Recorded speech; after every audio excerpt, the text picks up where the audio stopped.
For those who come after.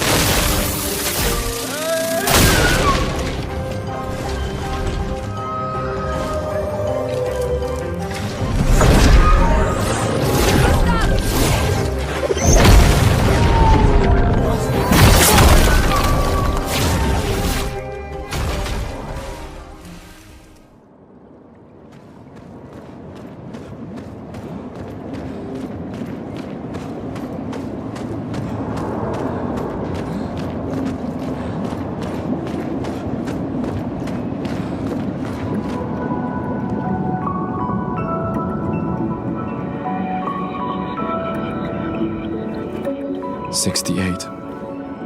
Elodie's expedition. You know the commanders of every expedition. Expedition 68. Their boat was blown into the air by a storm. Lumiere lost sight of it, but assumed they crashed on the continent. And they survived. The storm, at least. All right, let's keep moving. We found the weird corals. Mael must be close by.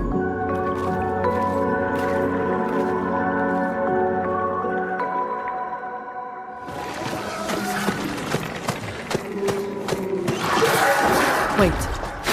Everyone. Looks like a different species. Doesn't matter. They're between us and Mael.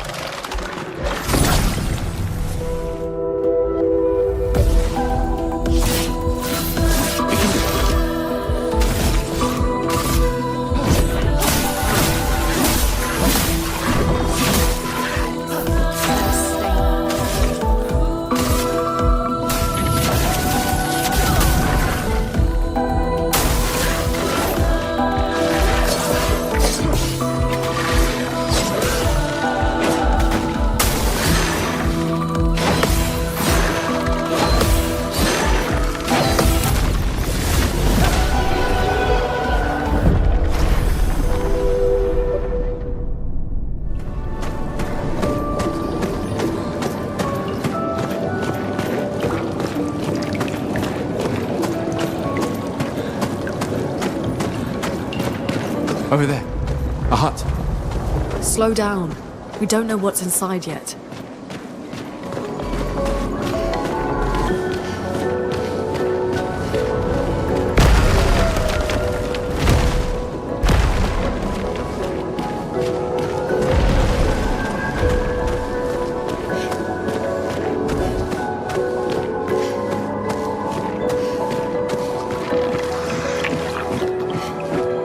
This building has a certain melancholy beauty. A lone outpost of humanity nestled amongst the corals. A sailor lost at sea. Our resident cynic is now a poet. Wouldn't expect a Cartesian engineer to understand beauty.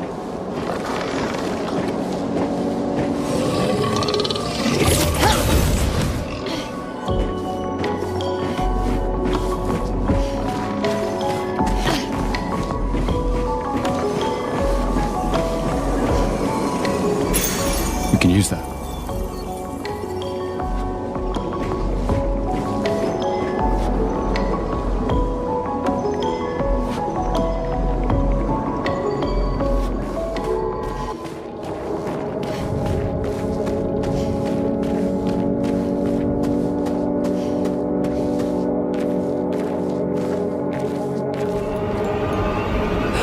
Watch out! You're right.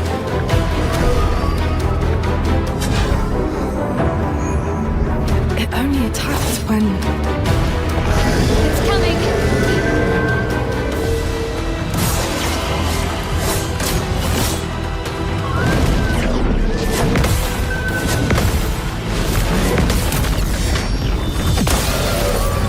Let's spill some ink.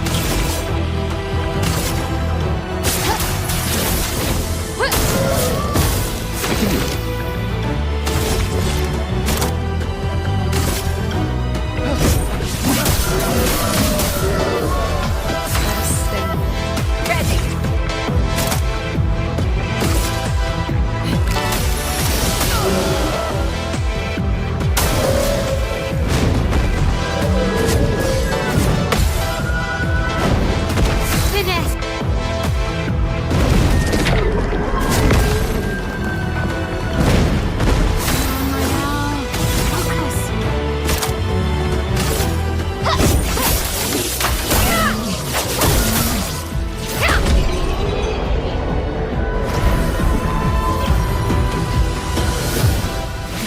Gustav, wait! It seems peaceful. As long as we don't touch the flowers. Yeah, let's not get too sentimental. It's still a painter's creation.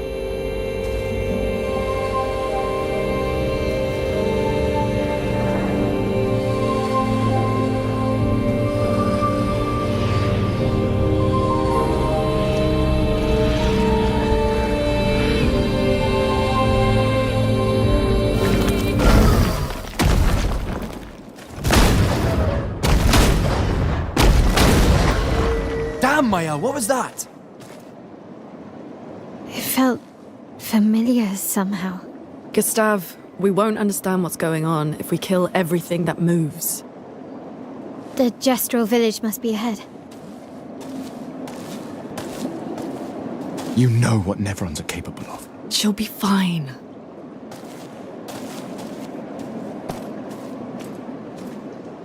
She'll be fine.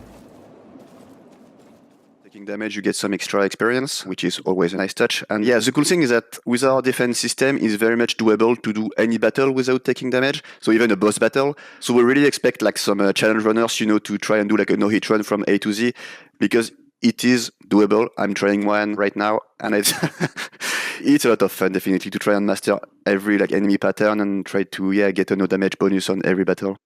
All right, I know that we we've also just seen a million times. It goes from like science fiction to space or to like zombies, all that kind of stuff. Just wanted to kind of just get my head out of there and just kind of see what I can try to come up with. It was kind of original for me personally. So like most of the research I've seen was like ceramic textures, actually. I just started with that. And then I was like, well, that can be pretty cool. Like there's some very original shapes that I kind of saw. And those shapes really inspired me to come up with like the enemies that we see today in the game. Also, it helped as well for the environments. I mean, that was quite something that helped me to keep making all these original environments as well. So it was a mix of like a paint vibe mixed with like ceramics and then kind of going with like crazy colors all over the place. And then also, I mean, it does help that there's an amazing story behind it. So that definitely helped me create.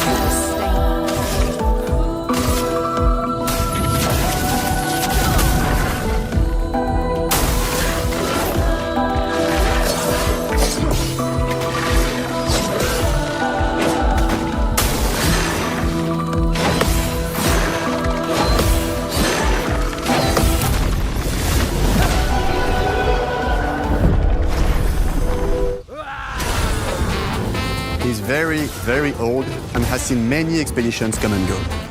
He is a Gestrol, which are a group of playful beings who view battle as a form of meditation. They're fun and sort of ridiculous. You'll meet Monoko and many other Gestrols across the game. Bonjour. And of course, there is Eskier, who is one of the oldest and lore-wise the most powerful creatures in the verse. Eskier is that powerful? He will be your mount and help you travel to secret corners of the world. And if you bring him back his special stones, you can unlock abilities for him to access new areas of the world and find exciting secrets. Let's talk about the way CL is navigating the environment here. Is there a jump button? Like, how does this world work and how do you run around in it? Yeah, since the beginning, we wanted a turn-based RPG that doesn't feel like classic turn-based. So even in the exploration, we wanted something that feels very modern. So it's really like it's full third person, and you can jump, you can climb, you have a grapple hook, which, as we all know, make any game better instantly. And we spent a lot of time with Niklas, also, if you want to talk about it, but like building every level to feel very, very different when you explore them. In terms of art and gameplay. And like most of the art for the levels come from the crazy mind of Niklas, once more, if you want to say something about that. Mixed with the contrast of like those white heads that you see on the ground, or all those busts, and like it's almost like old toys, that you find in the box. So it's just that kind of stuff that I was thinking of. And generally, it also goes like just trying to implement 3D assets that we've of a level, and that's just about it. Everything does really stand out, and I know we're going to see a couple of different areas here. Let's get into the battle here just a little bit, sort of those real-time elements, and even just like getting into like the details. Now, I'm not going to lie, I slowed some of this down and looked at this footage over and over again. So I see with like Loon, there's like a lot of depth to these actions. Obviously, you start with like sort of the first level of just, item and attack and skill. But then I see right there, it mentions stains and how they affect skills. Can you just tell us a little bit about that? Yeah. So from the beginning, what we wanted, because it's what I love also, like in traditional JRPGs, is that they have very complex systems of progression systems, but also battle systems, and their unique mechanic and their unique skill tree. So the stains you're talking about is the unique mechanic of Lune. Yeah, by the way, we say Lune. I just want to make this official. I got it now, thank you. Yeah.